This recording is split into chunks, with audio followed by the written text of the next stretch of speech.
இத்துடன் நிகழ்ச்சி முடிந்தது. அன்பு அனைவருக்கும் நன்றி.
முதல்வராக இருக்கின்றார் நம்முடைய துணை முதல்வர் உதயநிதி அவர்கள் துணை முதல்வராக நம்முடைய மாவட்ட கழகத்துடைய பொறுப்பாளர்கள் துவக்கி வைத்துள்ளார்கள்.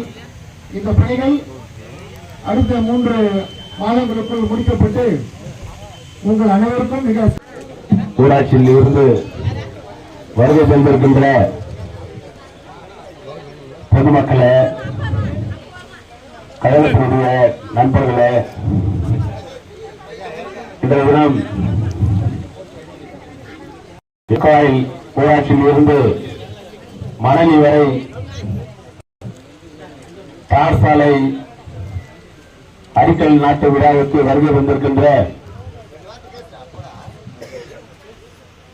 மாவட்ட கழகத்தினுடைய அவைத்தலைவர் மரியாதைக்குரிய அண்ணன் பகலவன் அவர்களே, இந்த நிகழ்ச்சிக்கு வருகை தந்திருக்கின்ற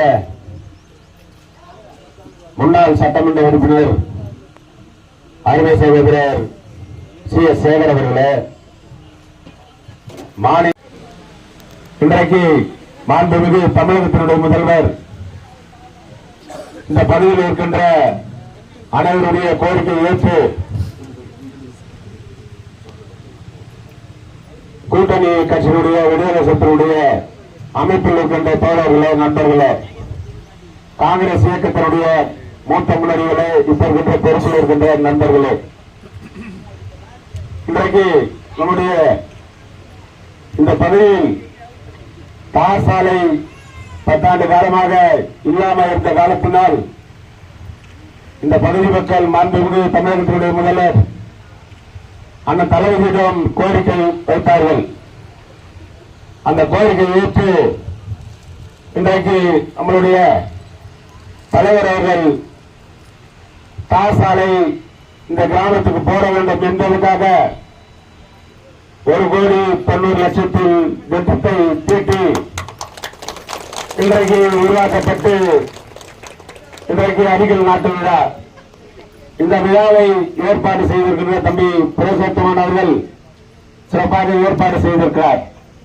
இதுபோன்ற நிகழ்வை என்றைக்கும் அது சிறப்பாக நடத்தக்கூடியவர்தான். ஆனால் கலைஞருடைய காலத்தில் பல்வேறு திட்டங்களை தீட்டி இந்த நாட்டு மக்கள் பயன்படக்கூடிய வகையில் உருவாக்கப்பட்டார். அதை ஏற்று நம்முடைய தமிழகத்துடைய முதல்வர் அண்ணன் தளபதி அவர்கள் ஆட்சி பொறுப்பேற்று 4 ஆண்டு காலம் செம்மையாக பல தரப்பு மக்களுக்கு திட்டங்கள், சாலை வசதியாக இருந்தாலும் சரி, அது மின்சார வசதியாக இருந்தாலும் சரி, குடிநீர் வசதியாக இருந்தாலும் சரி, அன்றாட மக்களுக்கு தேவையான அடிப்படை வசதியாக இருந்தாலும் சரி, அதை ஏற்று நம்முடைய தளபதி அவர்கள் ஒவ்வொரு நாளும் இந்த நாட்டு மக்கள் பயன்படக்கூடிய வகையில் திட்டத்தை தீட்டி நீங்கள் பயன்படக்கூடிய வகையில் தான் அது போன்ற திட்டங்களை கொண்டு வந்து இன்றைக்கு சாலை வசதி திட்டத்தை ஏற்படுத்தி கொடுத்திருக்கிறார். ஆகவே நீங்களெல்லாம் புரிந்து கொள்ள வேண்டும். இங்க இருக்கின்ற சகோதரிகள் வந்திருக்கீங்க, நிச்சயமாக நீங்களாம் வந்து புரிந்து கொள்ள வேண்டும். திராவிட முன்னேற்ற கழகம் ஆட்சியுடைய ஆட்சியில் எந்தெந்த திட்டங்கள் கொண்டு வந்தார்கள், இதெல்லாம் சிந்தித்து பார்த்து வருகின்ற சட்டமன்ற தேர்தலில் நீங்கள் சிறப்பாக நீங்கள் எங்களுக்கெல்லாம் ஆதரவு கொடுக்க வேண்டும். இந்த கிராமத்தில் இருக்கின்ற சகோதரி எல்லாம் கொஞ்சம் சிந்திக்க வேண்டும். உங்களுக்கு 1000 ரூபாய் வருதம்மா, 1000 ரூபாய் வருதா? வருது இல்ல? 100 நாள் வேலை வருதா? இது போன்று நீங்களாம் புரிஞ்சு கொள்ள வேண்டும். யார் ஆட்சியில் சரி வரும் எழுதி விடுபட்டு உள்ள வரும். இது போன்ற திட்டங்களை நம்முடைய தலைவர் அவர்கள் திட்டத்தை தீட்டி நாட்டு மக்கள் பயன்படக்கூடிய வகையில் தான் இப்போது நமக்கு முதலமைச்சர் இருக்கிறார். ஆகவே எங்களால் ஒற்றுமையாக இருந்து வருகின்ற சட்டமன்ற தேர்தலில் உதயசூரியன் சின்னத்துக்கு வாக்களிக்குமாறு அன்போடு கேட்டுக்கொண்டு வாய்ப்புக்கு நன்றி கூறி நன்றி, வணக்கம். அடுத்ததாக நன்றி. இத்துடன் நிகழ்ச்சி முடிந்தது. அன்பு அனைவருக்கும் நன்றி.